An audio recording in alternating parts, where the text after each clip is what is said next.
Si existiera un Dios, ¿qué le preguntarías si pudieras hablar con él?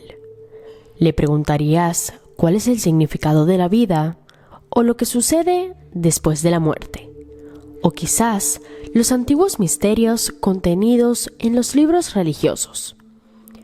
Piénsalo, si pudieras tener una conversación con Dios, ¿qué secretos del universo te gustaría que fueran revelados?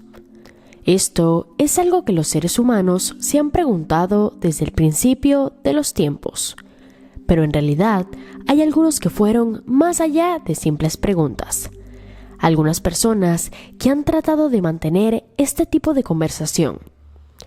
Pero, ¿qué aprendieron? ¿Y qué les puede decir su trabajo sobre la existencia de la humanidad, sobre nuestro pasado y sobre nuestro futuro? Comencemos con un hombre llamado John Dee, que nació en 1527 en una familia de comerciantes en Londres y se convertiría en uno de los más grandes pensadores y figuras influyentes de su época, que dieron forma al mundo durante los siglos venideros. Su habilidad era evidente desde temprana edad, y a solo 15 años comenzó a estudiar en la Universidad de Cambridge, donde obtuvo una maestría antes de su 20º cumpleaños. Hambriento de saber más, abandonó Inglaterra en 1547 y emprendió un viaje por Europa, estudiando y colaborando con las mentes más brillantes de la época, mientras se trasladaba por todo el continente. Durante más de una década aprendió de los maestros de matemáticas y cartografía, así como los secretos de la astronomía, la física, la ciencia, la medicina e incluso misticismo y alquimia, recopilando poco a poco una gran colección de libros, mapas, instrumentos cartográficos e instrumentos matemáticos. A su regreso a Inglaterra en 1558, el conocimiento que Dee había obtenido le valió un lugar como asesor principal y confidente cercano de la reina. Desde esta posición, Dee operaría justo en el corazón de los grandes cambios que tuvieron lugar en la época isabelina. Sin embargo, a pesar de su éxito y a pesar de todos los conocimientos que había acumulado, John Dee estaba profundamente insatisfecho. Por muy minuciosos que fueron sus estudios, no le había dado los resultados que buscaba.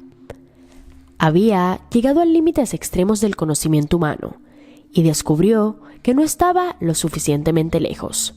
Necesitaba ir aún más allá. Dee creía que había una manera de hacerlo, una manera de obtener la sabiduría que buscaba.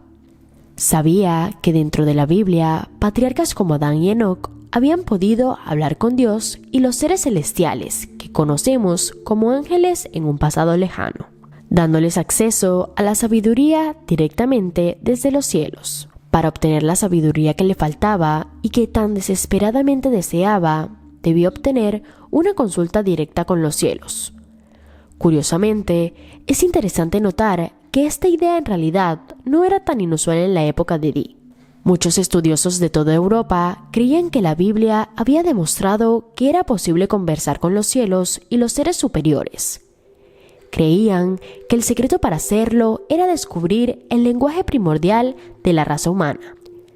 Al comienzo del libro del Génesis, Dios habla de la existencia del universo. ¿Cuáles son las primeras palabras pronunciadas en el idioma original? Cuando Dios creó a Adán, el primer hombre, fue en este idioma original que Adán conversaba con Dios y los ángeles en el jardín del Edén. Sin embargo, cuando Adán y Eva fueron expulsados del jardín, el conocimiento de esta lengua original se perdió. Y nunca más nadie pudo disfrutar de la conversación con los cielos como lo hizo Adán, con la excepción del patriarca bíblico Enoc. En el interior de las páginas de la Biblia, Enoc aparece solo un puñado de veces, principalmente en el capítulo 5 del Génesis, que afirma que Enoc caminó con Dios. Un pasaje que algunos han interpretado en el sentido de que Enoc disfrutó de una relación familiar con Dios. Pero esto no es todo lo que sabemos acerca de Enoc. En el 1946, el libro apócrifo de Enoc sale a la luz con el descubrimiento de los rollos del Mar Muerto, proporcionando un relato detallado de la increíble historia de la vida de Enoch, y de hecho una historia de la humanidad completamente diferente. Desafortunadamente, los eruditos en la época de John Dee no tenían acceso a esta obra completa. Tenían solo fragmentos del texto perdido que ha estado dando vueltas en los círculos académicos durante siglos. De estos fragmentos sabían que Enoch había podido hablar con Dios y los ángeles en el idioma original de toda la existencia.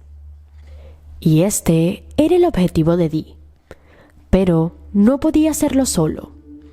Para que esto ocurra, necesitaría de un hombre llamado Edward Kelley. Aunque se sabe muy poco de los primeros años de vida de Edward Kelley, hasta la edad adulta se convirtió en una figura muy conocida un poco en toda Europa.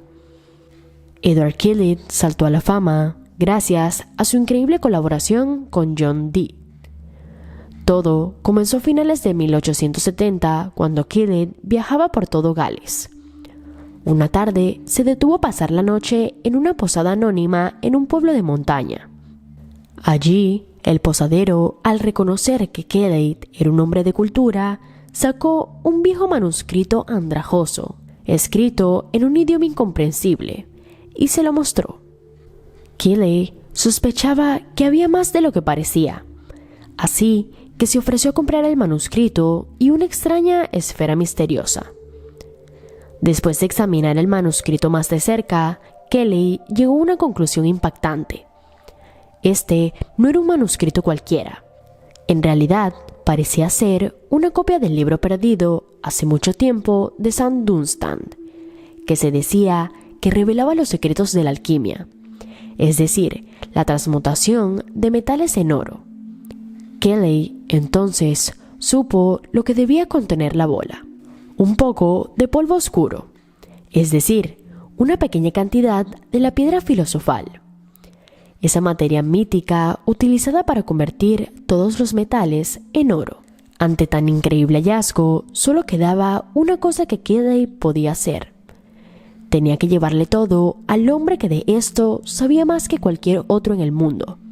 Sin embargo, John Dee, por más sorprendentes que fueran los posibles secretos de la alquimia, tenía otras cosas en su cabeza.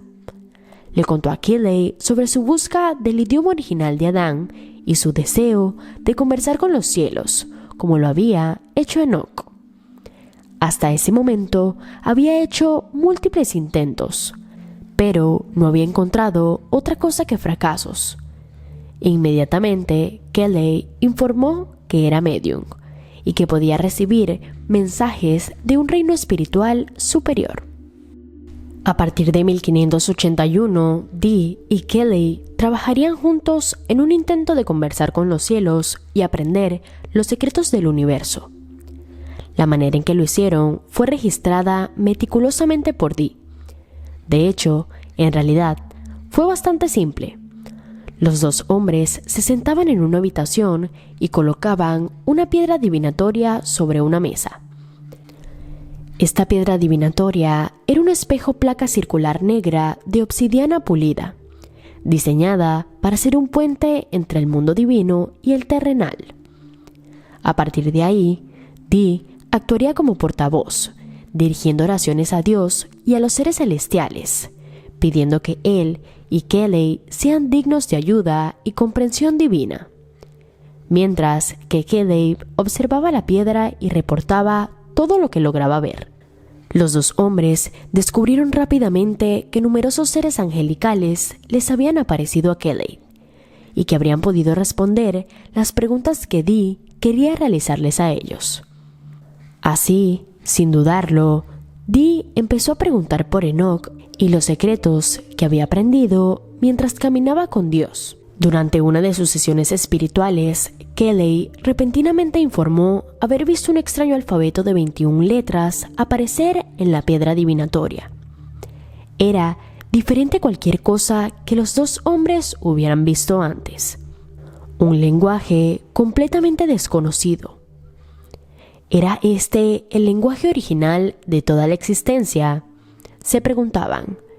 el lenguaje con el que se podría hablar a los seres celestiales. Unos días después, el texto comenzó a aparecerle a Kelly en este alfabeto, escrito en forma de letras grandes en tableros compuestos de 49 por 49 cuadrados llenos de palabras. El significado de estas palabras no eran claramente inmediatos, pero para Dee y Kelly estaban convencidos de que estaba escrito en el idioma original, hablado por Adán. En consecuencia, Dee llamó las mesas Liber Loget, o sea, el libro del discurso divino de Dios. Dee no había recibido el conocimiento registrado por Enoch, sino más bien los medios y el idioma para acceder a este conocimiento. Al principio, Dee llamó este lenguaje angelical, el lenguaje de los ángeles o adámico, ya que Adán lo había usado en el jardín del Edén, pero poco después pasó a ser conocido como enoquiano, el lenguaje utilizado por Enoch para descubrir los secretos del universo. Todo lo que Dee tuvo que hacer fue descubrir cómo usar este lenguaje enoquiano para acceder al conocimiento que tan desesperadamente buscaba. Pero pasó otro año antes de que apareciera un punto de inflexión. Finalmente, durante otra sesión, se reveló a los dos hombres un grupo de 48 llamadas, 48 invocaciones, diseñadas para usar las tablillas enoquianas, que habían sido reveladas previamente. Como explicó el ángel Nalbich, diciendo: «Debo, por tanto, instruirte e informarte, según tu doctrina transmitida, que está contenida en 49 tablas, en 48 voces o llamadas. ¿Cuáles son las claves naturales para descubrir las puertas del entendimiento, a través del cual todos tendrán el conocimiento para abrir cada puerta y llamar a tantas como quieran, o serán retenidas necesariamente, que muy bien, correcta y sabiamente puede revelarte los secretos de sus ciudades y hacerte comprender perfectamente lo que contiene las mesas». Es decir, estas 48 llamadas fueron la clave para abrir las puertas del entendimiento, la clave para acceder al conocimiento místico del que Enoch había sido consciente. En sus notas, Dee se refirió a estas llamadas como llaves angelicales, pero había más. Mientras Dee y Kelly continuaban conversando con los ángeles, aprendieron que la apertura de las puertas del entendimiento traería, según las palabras de los ángeles, la venida del fin de los tiempos. ¿Qué significaba exactamente? En sus notas, Dee escribió que creía que las llaves angelicales fueron la clave del misterio de nuestra creación, la edad de muchos años y la conclusión del mundo. Sin embargo, Dee y Kelly no habían podido descubrir cómo podían usar las llaves angelicales, cómo se debería invocar el lenguaje de Adán y Enoch, y qué realmente significaría el fin de los tiempos. Durante años, los dos hombres viajaron por Europa, dirigiendo sus sesiones espirituales y tratando de armar el rompecabezas. Pero, tanto para Dee como para Kelly, el final fue un tanto trágico, y aún más trágico fue el hecho de que no pudieron completar su trabajo. Nunca pudieron revelar completamente los secretos del universo para poner en práctica el poder del lenguaje enoquiano y las llaves angelicales. Y tú tenías conocimiento de este argumento, y ahora que te lo he revelado, ¿qué piensas al respecto? Hazme saber tu opinión acerca del lenguaje original en un comentario. Y no olvides darle like al vídeo si te ha gustado. Yo por ahora te saludo, pero nos vemos próximamente con un nuevo video. Chao.